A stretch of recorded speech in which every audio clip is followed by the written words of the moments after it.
Good morning students. कक्षा 10 हिंदी की इस क्लास में आप सभी का स्वागत है।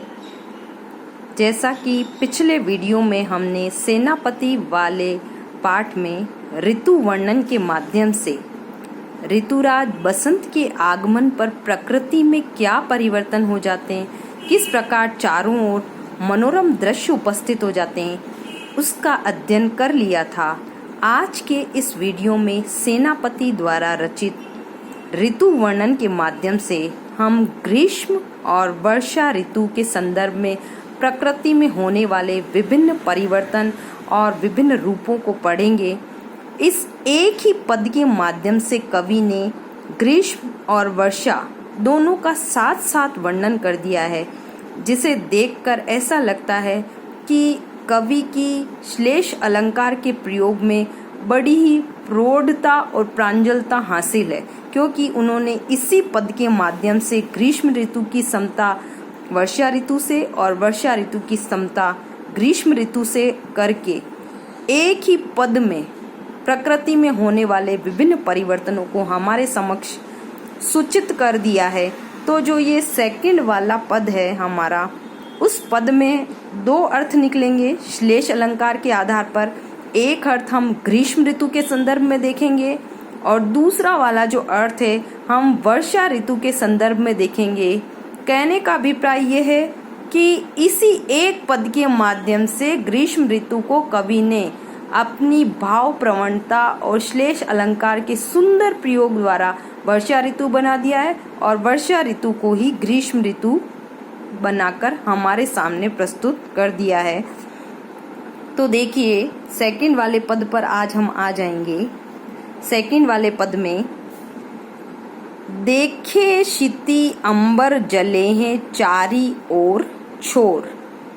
देखे क्षिति अंबर जले हैं, क्षितिज जहाँ पर धरती और आकाश मिलते हुए दिखाई देते हैं, अंबर आकाश जले हैं। हम सबसे पहले इस पद का अर्थ ग्रीष्म ऋतु के संदर्भ में देख रहे हैं। तो कवि सेनापति कह रहे हैं, देखिए ग्रीष्म ऋतु में धरती से लेकर आकाश तक चारों ओर सब कुछ जलता ही जलता दिखाई देता है।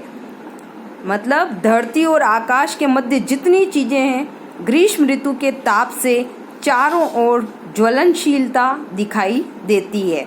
देखे क्षिति अंबर जले हैं चारी ओर छोर। धरती से लेकर आकाश तक चारों ओर सभी चीजें जल रही है। तिन तरवर सबको रूप हरियो है।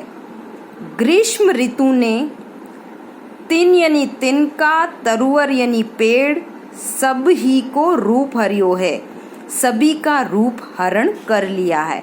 आप सभी को पता है ग्रीष्म ऋतु के अंदर जितने भी तिनके और पेड़ पौधे होते हैं वे सब सूख कर पीले पड़ जाते हैं। उनका हरा रंग किसमें परिवर्तित हो जाता है? पीलेपन में।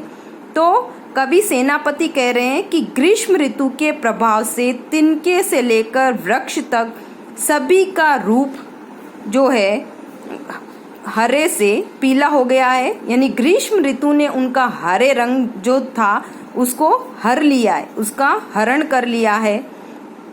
आगे देखिए, महाजर लागे ज्योति भादव की होती चले। महाजर लागे, भयंकर जड़ी लगी हुई है, किसकी? ज्वाला की, अग्नि की भयंकर लपटें लगी हुई है। ज्योति भादव की होती चले। भादव मास के अंदर जंगलों को देखकर ऐसा लगता है कि वहां पर भयंकर दावाग्नि जल रही है। महाजर लागे, भयंकर दावाग्नि लग रही है। ज्योति भादव की होती चले। भाद्रपद महीने में जंगलों के अंदर ग्रीष्म ऋतु में भयंकर अग्नि प्रज्वलित होती हुई दिखाई देती है, क्योंकि उस समय ताप बहुत अधिक गहरा होता है। जलद पवन तन सेक मानो पर्यो है। जलद यानी होता है बादल, पवन हवा, बादलों से निकलने वाली जो हवा है, तन सेक मानो पर्यो है, हमारे शरीर को, तन यानी क्या होता है? शरीर, सेकना यानी सेकने लगती है, मानो पर्यो है। ग्रीष्म ऋतु के प्रभाव से बादलों से निकलने वाली जो ठंडी हवा है वो भी गर्म होकर हमारे शरीर को ताप देने लगती है। उसके बाद देखिए, दारुण तरनि तरे नदी सुख पावे सब। दारुण यानी भयंकर। इस भयंकर ग्रीष्म ऋतु की जो ज्वालाएं हैं उनसे निपटने के लिए व्यक्ति क्या करते हैं? तरनि तरे, नावों में तैरने लगते हैं। नदी सुख पावे सब व्यक्ति क्या कर रहे हैं? नदियों में नहाकर, नदियों में नहाते हैं तो उन्हें शीतलता मिलती है और उस शीतलता से वे क्या कर रहे हैं? सुख का अनुभव कर रहे हैं। सीरी गन छाह चाही बोई चित्त धरियो है। सीरी गन छाह, ऐसी ग्रीष्म ऋतु के प्रभाव से व्यक्ति जो है निजात पाने के लिए क्या कर रहे हैं? सीरी गन छाह, जो घने वृक्ष हैं उनकी छाया में शीतलता ढूंढ रहे हैं। चाही बोई चित्त धरियो है, उनका चित्त उस शीतलता को प्राप्त करने के लिए लालायित है, यानी वो हर जगह उनका मन क्या कर रहा है? उस ज्वाला या ज्वलन से मुक्ति प्राप्त करने के लिए शीतलता को चाह रहा है। देखो चतुराई सेनापति कविताई की जूं। फिर आगे की पंक्तियों से क्या स्पष्ट हो रहा है? कवि सेनापति की चतुराई को देखिए, उनके काव्य करने की शक्ति को देखिए। ग्रीष्म विषम वर्षा की सम करियो है। उन्होंने अपनी काव्य प्रतिभा के बल पर भयंकर ग्रीष्म ऋतु को भी कैसा बना दिया है? भयंकर जो वर्षा ऋतु है उसकी समानता किससे कर दी है? ग्रीष्म ऋतु से। अभी हमने सारी पंक्तियों का अर्थ ग्रीष्म ऋतु से निकाला है कि ग्रीष्म ऋतु में प्रकृति में क्या परिवर्तन हो रहे हैं। तो कह रहे हैं कि कवि सेनापति के काव्य करने की चतुराई को देखिए।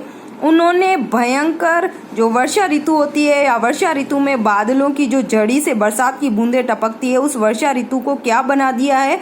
ग्रीष्म ऋतु। एक अर्थ हमने इस पद का ग्रीष्म ऋतु के इस पक्ष में निकाला था। अब इसी पद्यांश का जो दूसरा अर्थ है हम वर्षा ऋतु के पक्ष में भी देखेंगे, जिससे स्पष्ट होगा कि एक ही पद में कवि ने दो अर्थ चिपका दिए, अर्थात श्लेष अलंकार का सुंदर प्रयोग किया है। पुनः इसी पद का अर्थ वर्षा ऋतु के संदर्भ में भी देखेंगे हम। देखिए, वर्षा ऋतु का अगर हम संदर्भ लें तो इस पद का क्या अर्थ निकलता है? देखे क्षिति अंबर जले हैं चारी ओर छोर। अगर हम वर्षा ऋतु के संदर्भ में इस पद का अर्थ देखते हैं तो क्या पता चलता है हमें? धरती से लेकर आकाश तक चारों ओर जल ही जल दिखाई देता है। वर्षा ऋतु में तो क्या होता है? पानी बहता है। पानी बहने के कारण धरती से लेकर आकाश तक चारों ओर क्या दिखाई दे रहा है? देखें यानी देखना, चारों ओर क्या दिखाई दे रहा है? जले यानी यहाँ पर क्या है? पानी से पानी ही पानी दिखाई दे रहा है। तिन तरवर सबको रूप हरियो है। तिनके से लेकर वृक्ष तक सभी का रूप कैसा हो गया है? हरा। वर्षा ऋतु में देखिए आप, सभी पेड़ पौधे तिनके सभी हरे भरे रंग के हो जाते हैं। तो कवि कह रहे हैं कि तिनके से लेकर वृक्ष तक सभी का रूप हरा हो गया है। महाजर लागे ज्योति भादव की होती चले। भयंकर वर्षा की जड़ी लगी हुई है, ज्योति भादव की होती चले। भाद्रपद मास में वर्षा की जो है वो झड़ी लगी हुई है और किसी भी प्रकार से वो रुक नहीं पा रही है। ग्रीष्म ऋतु के संदर्भ में तो हमने कहा था जंगलों में भयंकर दावाग्नि जल रही है, लेकिन वर्षा ऋतु के अंदर महाजर लागे ज्योति भादव की होती चले। भादव के महीने में भयंकर वर्षा की जड़ियां लगी हुई है, अर्थात चारों ओर पानी ही पानी बह रहा है। जलद पवन तन सेक मानो परियो है। आगे की पंक्तियों में देखिए, जलद बादलों से निकलने वाली जो हवा है तन सेक मानो परियो है, हमारे शरीर को और अधिक शीतलता प्रदान कर रही है। बादलों से निकलने वाली हवा हमारे शरीर का स्पर्श पाकर हमें और अधिक ठंडक पहुंचा रही है। वर्षा ऋतु के संदर्भ में जब हम देख रहे हैं तो बादलों से निकलने वाली हवा हमारे शरीर को और अधिक सेक रही है, यानी ताप नहीं दे रही है, अब क्या कर रही है? वो हमें ठंडक प्रदान कर रही है। यानी वर्षा के जल से बादलों से निकलने वाली हवा भी और अधिक ठंडी हो गई है। दारुण तरनि तरे नदी सुख पावे सब। वर्षा ऋतु के इस वातावरण में लोग क्या कर रहे हैं? नदियों में तैर कर सुख का अनुभव कर रहे हैं। नदियों के अंदर नावों में तैर रहे हैं और नदियों में नावों में तैर कर वे क्या कर रहे हैं, सुख का अनुभव कर रहे हैं। सीरी गन छाह चाही बोई चित दरियो है। अब देखिए, सीरी गन छाह, बादलों से निकलने वाली जो हवा है वो भी शीतलता प्रदान कर रही है। चाही बोई चित दरियो है, और हमें और अधिक शीतल या हमें और अधिक ठंडक देकर हमारे चित्त को और अधिक डरा रही है। देखो चतुराई सेनापति कविताई की जो ग्रीष्म विषम वर्षा की सम करियो है। कवि सेनापति के काव्य करने की चतुराई को देखिए। उन्होंने अपने काव्य चातुर्य से ग्रीष्म ऋतु को कैसा रूप दे दिया है, वर्षा ऋतु का। यानी ग्रीष्म ऋतु में तो दावाग्नि जलती है, बादलों से निकलने वाली जो हवा है वो भी गर्म होकर हमारे शरीर को ताप प्रदान करती है। वर्षा ऋतु के संदर्भ में भी इस पद का अर्थ निकल सकता है, कैसे कि धरती से लेकर आकाश तक चारों ओर जल ही जल दिखाई दे रहा है। तिनके से लेकर वृक्ष तक सभी का रूप हरे रंग का हो गया है। भाद्रपद महीने में जंगलों में वर्षा की जड़ियां लगी हुई है। बादलों से निकलने वाली जो हवा है वो भी पानी के प्रभाव से ठंडी होकर हमारे शरीर को और अधिक शीतलता प्रदान कर रही है।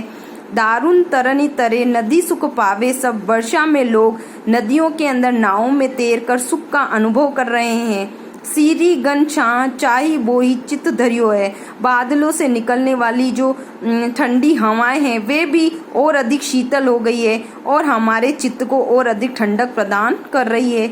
कवि सेनापति के काव्य करने की चतुराई को देखिए कि उन्होंने अपने काव्य प्रतिभा के बल पर भयंकर ग्रीष्म ऋतु को भी कैसा बना दिया है, उसे वर्षा ऋतु बना दिया है। तो जो दूसरा वाला पद है उसके अंदर कवि ने एक साथ दो ऋतुएं, ग्रीष्म ऋतु और वर्षा ऋतु का वर्णन किया है। आप इसकी व्याख्या को अपनी कॉपी में लिखेंगे। यदि आपको कोई परेशानी है तो मुझे मेरे व्हाट्सएप नंबर पर कॉल कर संपर्क कर सकते हैं। अन्यथा धन्यवाद।